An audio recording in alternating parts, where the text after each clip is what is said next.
Bismillahirrahmanirrahim. Assalamualaikum warahmatullahi wabarakatuh. Saya Nurbani Sada dari kelas 1B S1 Keperawatan. Di sini saya akan menjelaskan sedikit tentang konsep akidah dalam Islam.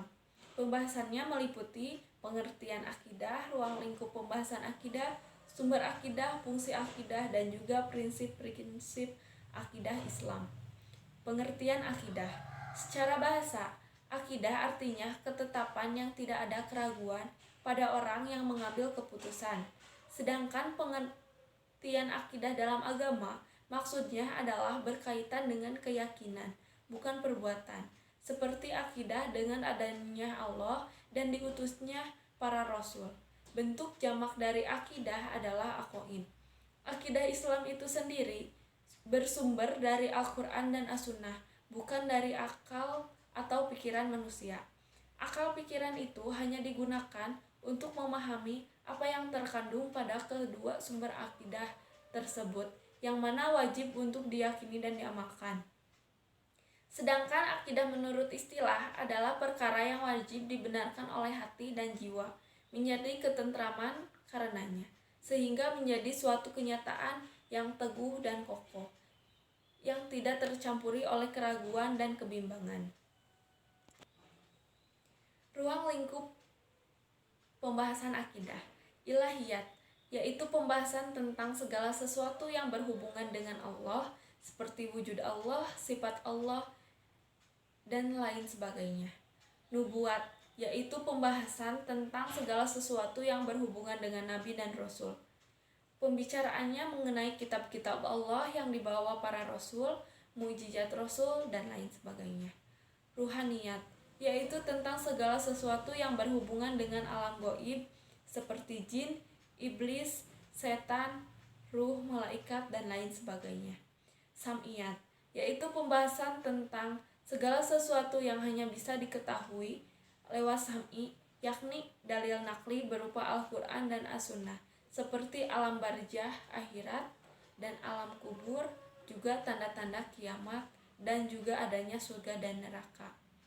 Sumber akidah adalah Al-Quran dan As-Sunnah. Artinya, apa saja yang disampaikan oleh Allah dan Rasulnya wajib diimani dan diyakini atau diamalkan. Akal pikiran tidaklah jadi sumber akidah, tetapi hanya berfungsi sebagai nas-nas yang terdapat dalam kedua sumber tersebut. Dan akal tidak mampu juga menjangkau suatu yang tidak terikat dengan ruang dan waktu. Tetapi akal hanya perlu membuktikan jujur, atau bisakah kejujuran si pembawa berita tersebut dibuktikan secara ilmiah oleh akal dan pikiran itu saja. Sedangkan akal pikiran tersebut bukanlah merupakan sumber akidah firman Allah.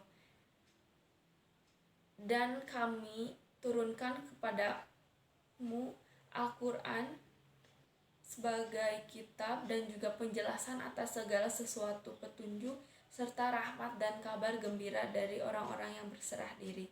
Dijelaskan dalam Quran surat An-Nahl ayat 89. Selanjutnya, fungsi akidah sebagai pondasi mendirikan bangunan Islam merupakan awal dari akhlak yang mulia. Jika seseorang memiliki akidah yang kuat, pasti akan melaksanakan ibadah dengan tertib, memiliki akhlak yang mulia, dan bermuamalat dengan baik. Semua ibadah yang kita laksanakan, jika tanpa ada landasan akidah, maka ibadah kita tersebut tidak akan diterima. Selanjutnya, prinsip akidah dalam Islam. Iman kepada Allah. Beriman kepada Allah adalah meyakini dengan perubahan kesadaran bahwa Allah lah zat yang paling berhak disembah karena Dia menciptakan, pembina, pendidik, dan menyediakan segala kebutuhan manusia. Selanjutnya, iman kepada malaikat. Beriman kepada malaikat adalah meyakini dengan penuh kesadaran bahwa Allah menciptakan makhluk dari cahaya. Sifat-sifat malaikat diantaranya sebagai selalu patuh dan taat sebagai pembawa wahyu, diciptakan dari cahaya, mempunyai kemampuan yang luar biasa. 3. Iman kepada kitab Al-Quran. Kitab-kitab yang berasal dari firman sesungguhnya ada 4, yaitu Taurat diturunkan kepada Nabi Musa, 2 Zabur diturunkan kepada Nabi Daud, 3 Injil yang diturunkan kepada Nabi Isa alaihissalam, dan juga Al-Quran diturunkan kepada Nabi Muhammad SAW. 4. Iman kepada Nabi dan Rasul. Allah mengutus para Nabi dan Rasul untuk membawa kabar gembira kepada umat manusia, memberi teladan akhlak mulia, dan berpegang teguh terhadap ajaran Allah. 5. Iman kepada hari akhir.